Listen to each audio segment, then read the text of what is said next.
Name's Daniel Kerr. I'm 53 now. This was October 2012 up in the Oregon Cascades, first wet snow of the season. I flew helicopters for search and rescue out of Redmond. I've hauled hunters, lost kids, bodies. I don't scare easy. But there's this one flight, one Bigfoot flight, I guess, that still wakes me up. It was supposed to be routine. Missing hiker, bad weather, late afternoon. We'd already brewed the coffee, filed the flight plan. Just another cold call-out. Then, over one drainage, I saw something wrong. Tall, dark, carrying a person like a rag doll. I shouldn't be telling this, but it's been years. I still have a clip on an old phone, in a drawer. I won't show it. People hear Bigfoot and they laugh. All I can hear is the rotor noise and those 3 knocks that followed. The hangar doors rattled in the wind. 3 quick bangs, metal on metal, while the rain needled the roof. The fuel smell mixed with burned coffee and that cold, dusty concrete scent. I remember the yellow strip lights over the bird, flat and tired looking. Dispatch came over the speaker, voice grainy. Male hiker overdue near the Mount Jefferson wilderness. Light snow up high. We'd done this 100 times. I checked my watch, then the weather. Low ceiling. Marginal, but doable. Our crew chief, Mike, muttered while sorting harnesses. Bet it's another Bigfoot call. Ranger said the trailhead folks been hearing screams up there. I snorted. Yeah, sure. Bigfoot. More likely a drunk elk. Truth is, I'd grown up hearing Bigfoot stories on late night AM, but as a pilot you can't believe that stuff.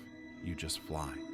Still, when the doors banged those 3 times again, I checked the locks twice and told myself it was only the wind. The concrete floor was cold through my boots. The helicopter sat there in the wash of yellow light, patient and ready. We pulled on flight suits, checked radios, ran through the pre-flight checklist like we always did. Mike climbed into the back, securing gear with quick, practiced motions.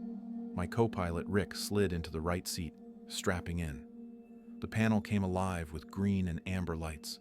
Outside, the rain kept coming, steady and cold. I felt the collective under my left hand, the cyclic in my right. Everything normal, everything routine. Except I kept hearing those 3 knocks in my head. The rotor thump settled into my chest like a second heartbeat. Out the windscreen, everything was gray. Low clouds, mist over pine, the kind of soft blue light that makes distance look closer than it is. The panel glowed amber, and the intercom hissed with background static. I could smell jet fuel and someone's chew spit in a bottle behind my seat. Normal. Target area's that north drainage, Rick said. Guy parked his Subaru at Pamelia Lake Trailhead and never came back. The helicopter pushed through bands of weather, up and over ridgelines that looked like dark wrinkles in a blanket. Below us, the forest was endless. You could drop a house down there and never find it again. That's what made search and rescue hard. That's what made it necessary. You hear the locals? Rick added. Ranger said some campers called in a Bigfoot last week. Tall shape in the timber. You believe that? I don't believe in Bigfoot stuff, I said. People get turned around, they hear branches snap, lose their minds.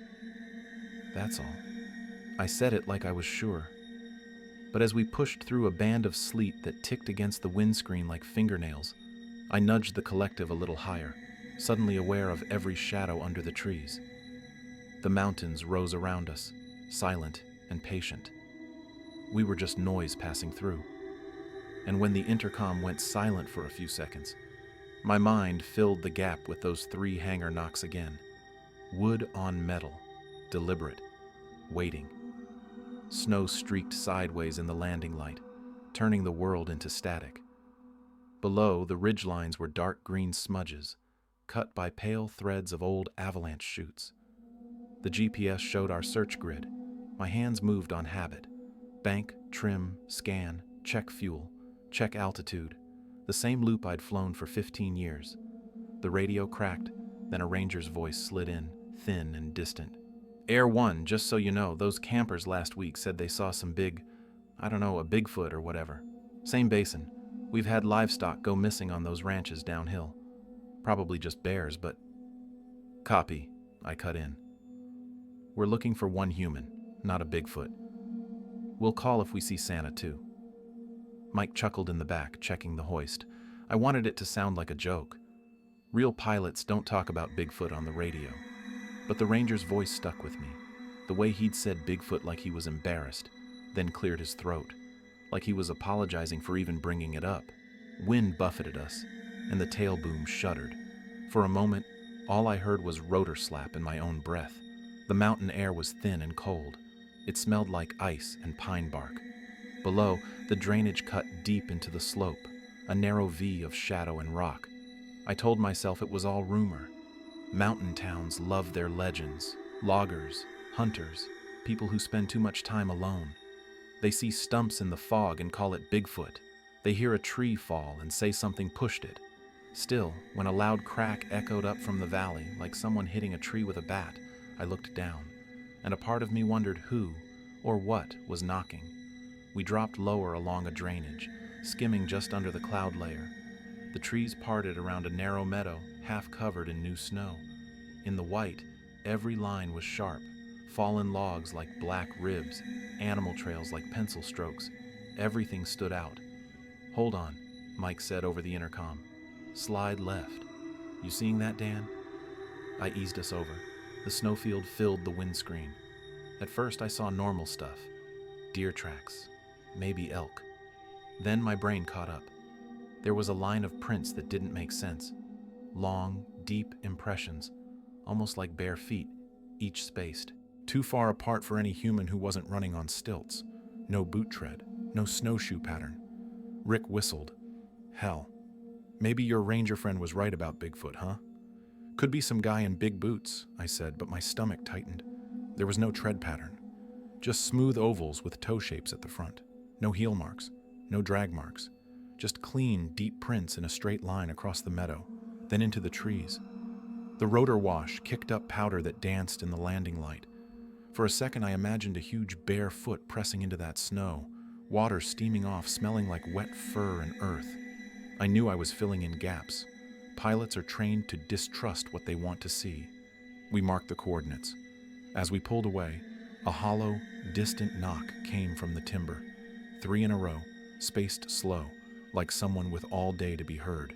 The sound carried up through the rotor noise, deliberate and patient. I told myself it was just a branch in the wind, but I wrote possible Bigfoot sign in the margin of my kneeboard, then scratched it out so no one else would read it. My hand left a smudge of pencil graphite on the page. The light went from gray to that cold blue you get right before dark. We sat down on a small rise near the tree line so Mike could do a quick ground check. The skids touched, the helicopter shivered, and then the rotor beat turned into a steady wall of sound around us. Everything vibrated. The seats, the panel, my chest. I cracked the door. Cold air rushed in, sharp with the smell of wet bark and something musky under it, like a dog that's been in the rain too long. Mike hopped down, his boots crunching through crusted snow, and jogged toward a splash of color near a log. Something red against the white. "Got something?" he called, voice thin against the rotor. It was a backpack, bright red, half buried, no owner. While he checked it, I scanned the tree line. The trunks were dark, vertical bars. Somewhere in there, a raven called once, then again. The third call sounded like a knock more than a caw. Sharp, hollow. Mike climbed back in, shoving the pack between our seats. ID says Mark Ellison. "That's our boy. No blood in the pack, just food, jacket." "Why'd he ditch it?" Rick muttered. "Maybe Bigfoot carried him off, man." "Cut it out," I snapped. "There's no Bigfoot. He probably stumbled, dropped it, kept going downhill." Still, the straps were torn in a way that looked pulled, not unbuckled, and the musky smell clung to the fabric. I turned the cabin heater up, trying to push the chill out of my bones. My breath came out in short clouds. As we lifted off again, snowflakes swirled in the landing light. Between the trees, I thought I saw a dark vertical shape move, then vanish. Could have been a stump. Could have been anything. I banked away, pretending I hadn't been staring at the spot where the raven had knocked 3 times. Dusk had settled into the valleys, turning them into bowls of ink. Our landing light carved a tunnel through the gloom. The rotor noise was louder now against the rock walls, a steady chop that you feel more than hear. My shoulders burned from holding the controls steady in the wind. "Thermal," Rick said, leaning over the FLIR monitor. "Got a hot spot. Center screen. Moving uphill. Bigger than a deer. Could be our guy," I said, banking us in. The image came into view on the small gray screen, white against black terrain. At first, it looked like a blob. Then the shape clarified. A tall form, upright, moving with long strides, and slung across its front, cradled, another smaller shape, limbs dangling. My mouth went dry.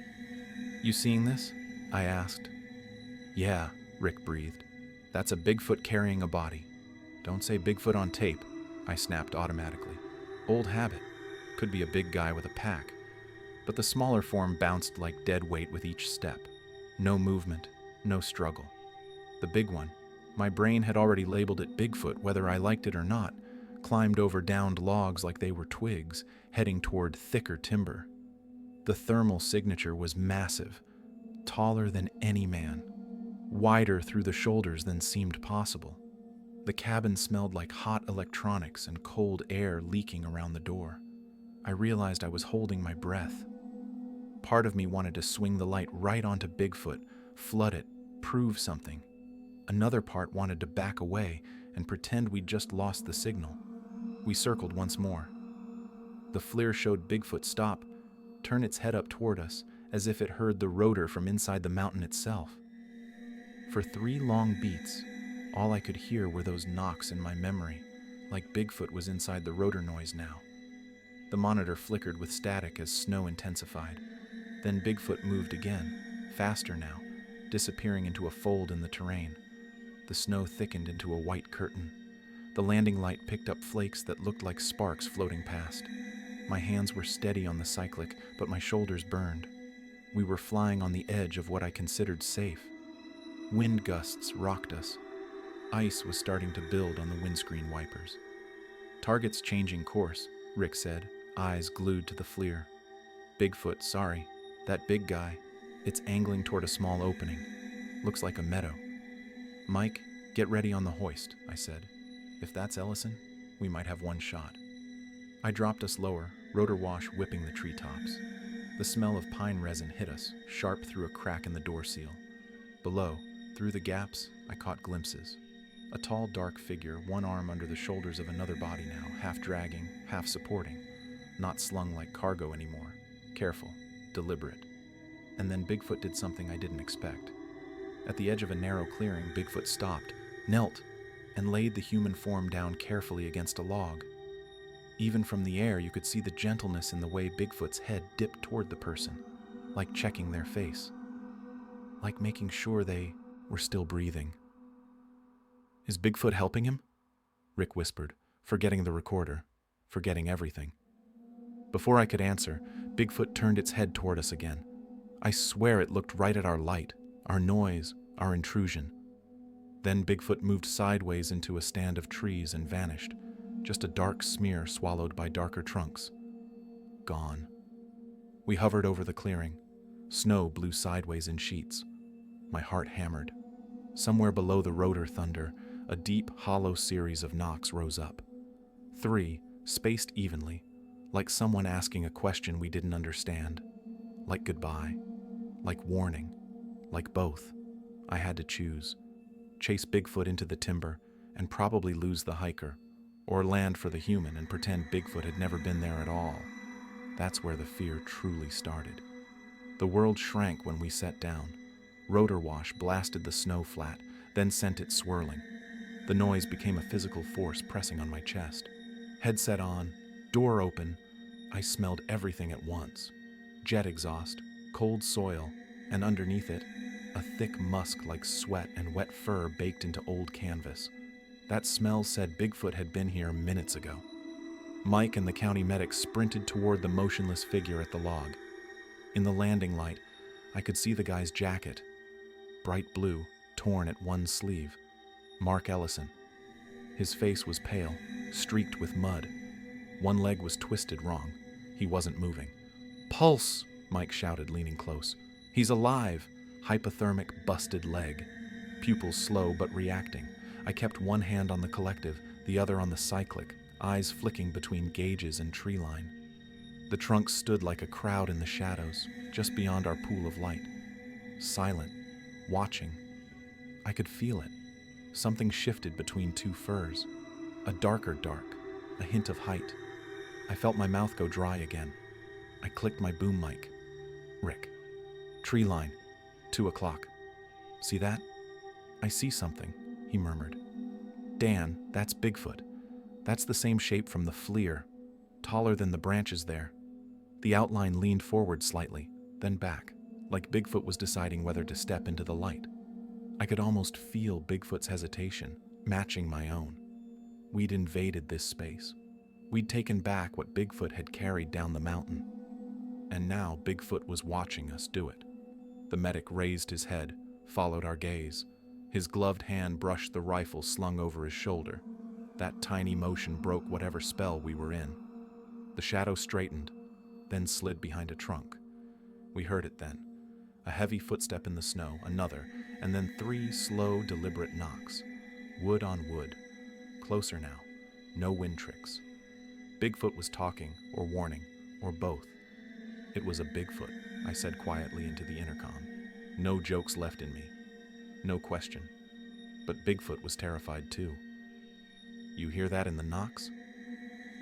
I felt a strange protectiveness, like I'd walked into someone's home uninvited, like I'd taken something that wasn't mine. We loaded Ellison, slammed the doors, and lifted out. Under the fading rotor thump, the last thing I heard from that basin was silence. Thick, deliberate silence after those 3 knocks, like Bigfoot had decided to let us go. Night had settled in full by the time we reached the lower LZ. A rough patch of gravel scoured out beside an old logging road. Portable floodlights threw harsh white cones into the drizzle, illuminating the helicopter in sharp angles. Generators growled in the background. Radios crackled in short, tense bursts. We'd handed Ellison off to the ambulance. He'd mumbled on the stretcher, words slurred from cold and pain meds. Bigfoot carried me, didn't drop me. Big hands. The paramedic had given me a look, somewhere between curiosity and dismissal. I didn't repeat what Ellison said on the official notes. I stayed with the bird, walking around her, feeling the skin of the fuselage under my palm. Warm metal. Tiny vibration from cooling systems. I always do one last walk around. Habit.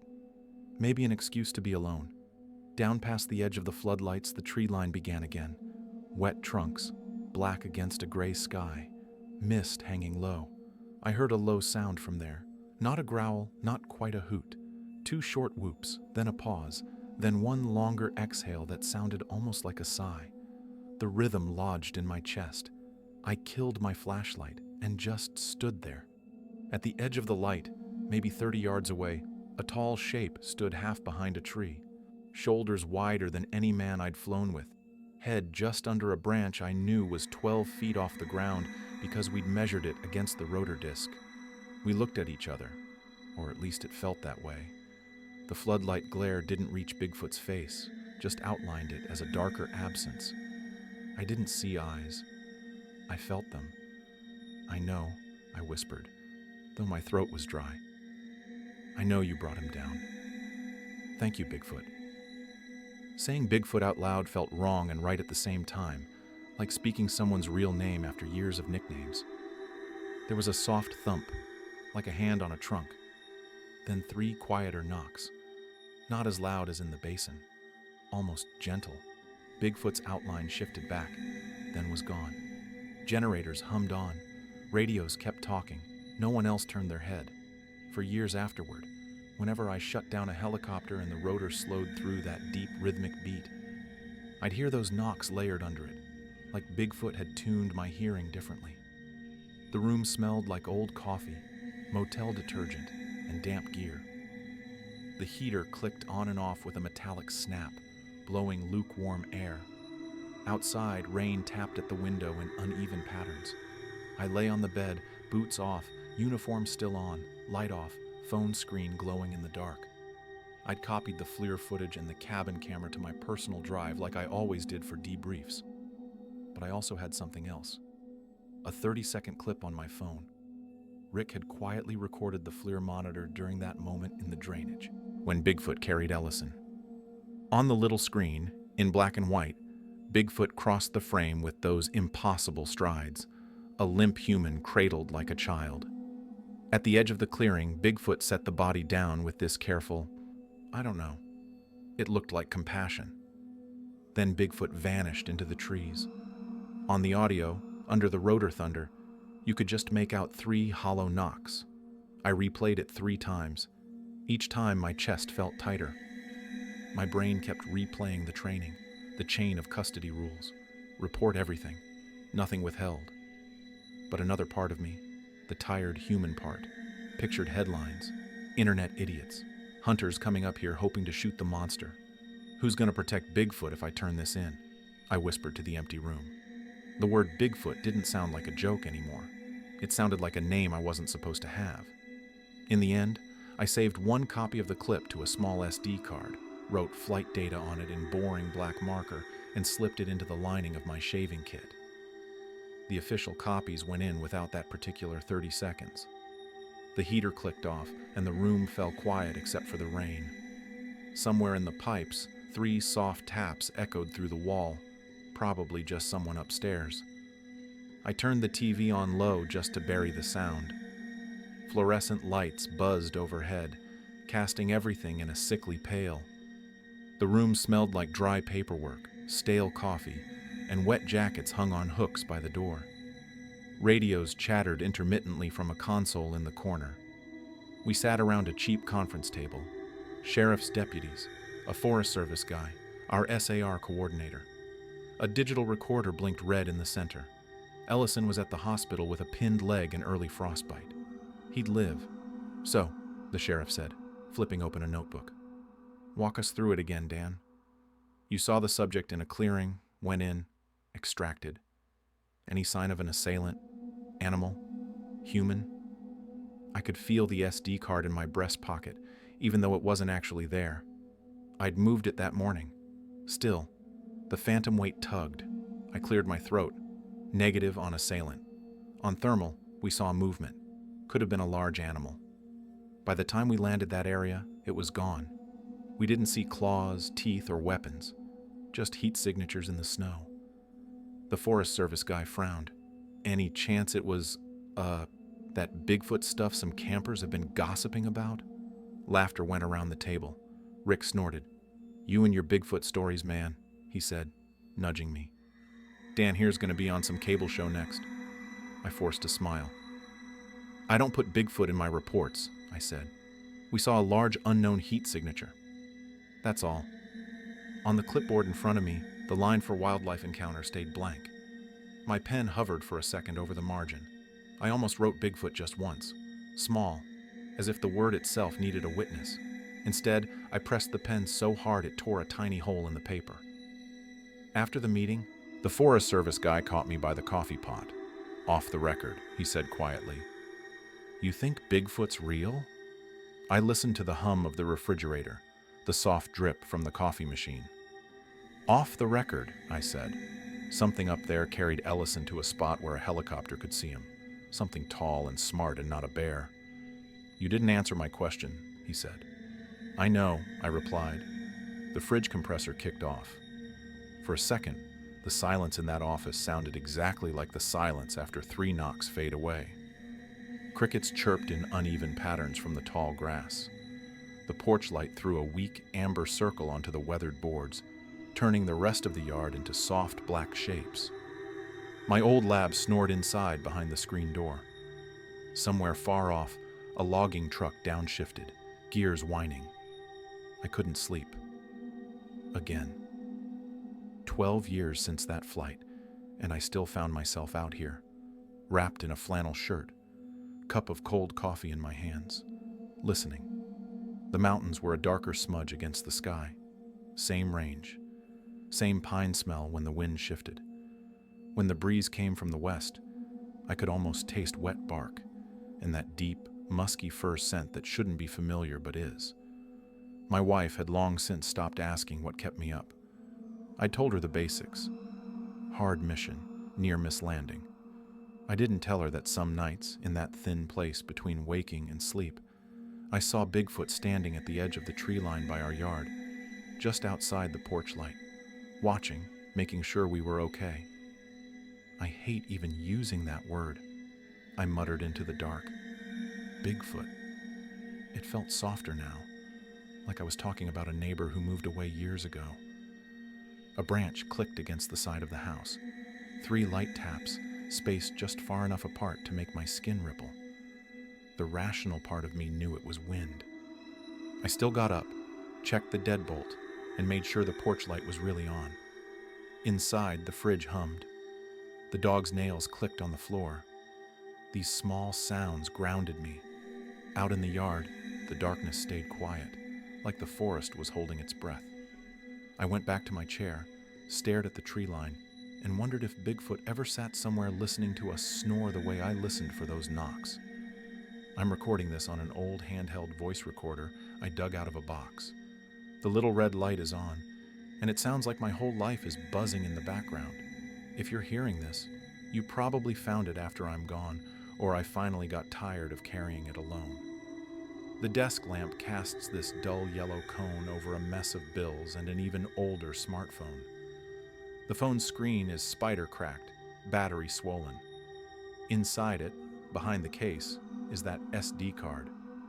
The one labeled flight data. The one with Bigfoot on it. I hold the card between my fingers sometimes like a little stone from a river. It's smooth.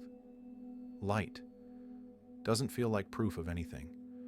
But I know what's on there. Bigfoot carrying a man. Not like a trophy, but like a burden. Bigfoot laying him down where a helicopter could find him. Bigfoot looking up into the rotor wash like we were the intruders. I'm not going to upload it. Not to a forum, not to a show, not even to some Bigfoot group online. I've had 12 years to think about it. Every time I get close, I picture hunters, drones, people stomping through that basin trying to claim a legend. Some truths aren't for everyone. The house creaks as the temperature drops, wood settling with small random pops. One of them comes as a neat little sequence. 3 soft knocks from the hallway. I pause the recorder, go check. Nothing there, just the coat rack, my boots, the faint smell of pine cleaner. Back at the desk, I hit record again.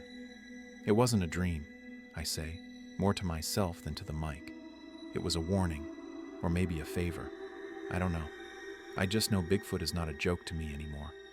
Bigfoot is someone I owe. I slide the SD card back into the phone, then into the drawer under old tax forms and a faded search and rescue patch. The drawer closes with a soft wooden thud. For a moment, everything is quiet. No fridge, no TV, just the faint whir of the fan and my own breathing. In that thin silence, if I really listen, I still hear it. 3 knocks, far off in the trees, patient as time.